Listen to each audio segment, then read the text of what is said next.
Hi, I'm Erica, a mom, wife, and caregiver. I have been through the highs and lows of having a child with a medically complex background and special needs, all caused by epilepsy. I'm here to let you know you're not alone. There are so many resources out there, and that you too can and will come out on the other side stronger and more resilient than you ever imagined. It's not always easy, but I'm here for you. Welcome to the Parenting Epilepsy and Special Needs podcast.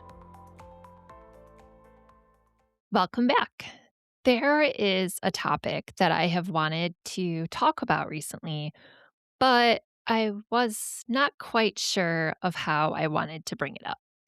It can be a touchy subject for many parents of children with visible disabilities and or special needs. But I think it's very important that we, the parents of those children with the visible disabilities, and also if they have special needs as well, that we educate others on how to address this topic, or at least here is my suggested approach. So, what am I referring to?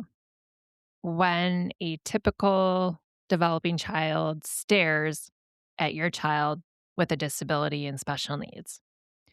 So, let me give you a little background and explain what usually transpires. For me, at the time of this episode, our daughter is almost 13.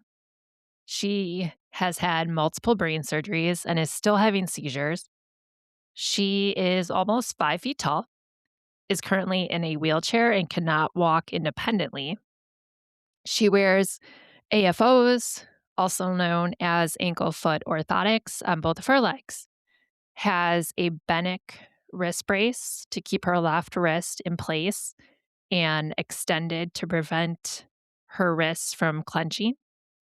If if we go on a walk, say around our neighborhood or through a store, she will either be in a very large special needs stroller or in her wheelchair and does not leave the house without her favorite stuffed animal dog. So, to a young child, say a 5 or 6-year-old, or even sometimes a much younger child, they immediately stare. And as a full grown adult, I can only imagine what thoughts are going through their head. They usually will stop what they're doing, their mouth will drop, or their jaw will drop wide open, and they'll stare. So, how do I handle this situation? It's not like I was given a manual on, okay, your child now has a disability. Here's how you handle this. No, this took time and practice. So if you're in this position, just stick with me, and I hope this solution works for you. I I will usually say hello or wave hi to the child, and this usually catches the child off guard, and they either look away or ask me or their parent a question about my daughter's condition. I will then tell my daughter out loud that it's okay to say hi to the other child and not to be shy. Sometimes my daughter didn't even see the child because of her hemianopia. Certain areas she does not even see. So sometimes she won't know what I'm even talking about, but then I will turn her so that the child is in her vision. And my daughter will sometimes say hello, but I also do this to let the child who is staring know that it's okay to say hi. Sometimes I will stop for a moment, I'll engage with the other child or their parent, and they'll explain that our daughter is in a wheelchair because she cannot walk, but she loves to say hello to other kids and can communicate by talking verbally herself or by using her AAC, also known as augmentative and alternative communication device, that she calls her talker. So she can understand you and sees you. So if you ever see her around, feel free to say hello. Another situation that occurs is when a parent sees that their child is staring and drags their child away and avoids a teaching moment. I understand that even some parents do not know how to address this situation, especially with the number of adults who stare at our daughter. You can't see me, but I'm rolling my eyes right now.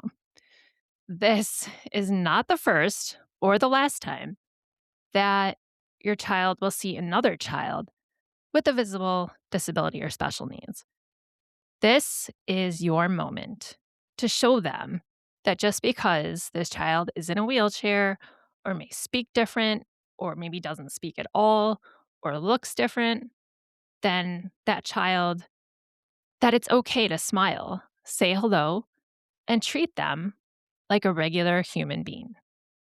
I am relieved when I come across a parent who does just this. They see that their child is staring, and instead of telling them to stop or removing them from the situation, they stop what they're doing and encourage their child to say hello. And maybe they'll ask our daughter's name, or maybe they'll compliment her shirt or her shoes. Any and all of this is appreciated. The more parents that we have like this, teaching their children to treat all humans with respect, no matter what their differences are, the better off our world and future generations will be. If the child who is staring asks questions, please don't shush them. And that's for the parents or tell them to stop. It's okay. It's okay to ask questions. They're curious. And it's also okay for the child to learn more about our daughter. This will help them, help the child, that is, to avoid staring in the future. And it's also a great way of initiating social interaction, which is great and very welcomed. If your child is curious about a child with special needs or a disability, I guarantee you that this is not the first time that the parent of the child has been asked about their condition. My husband and my older daughters and I are very used to talking with others about our youngest daughter's condition. And we would much rather engage in a conversation with a young child about her than watch them stare at her. Little kids will stare, but it is our job as their parents to not just stop them from staring at another human, but when that other human is another child, to use that as a teachable moment to engage with the other child. Your child will never forget that moment. I promise you. And neither will the parent of the child with a disability and special needs. So thank you for being here and for listening. I am so proud of you. I am here for you, and I know that you are doing your best with everything on your plate. So until next time, stay strong, believe in yourself. You are an amazing mama, and your child is lucky to have you. Please share this with someone you know who could benefit from hearing today's episode. Don't forget to rate a review or rate this episode. It would mean the world to me and helps get this show out to others. You can follow me on Instagram at parentingepilepsy_special needs. We'll see you on the next episode.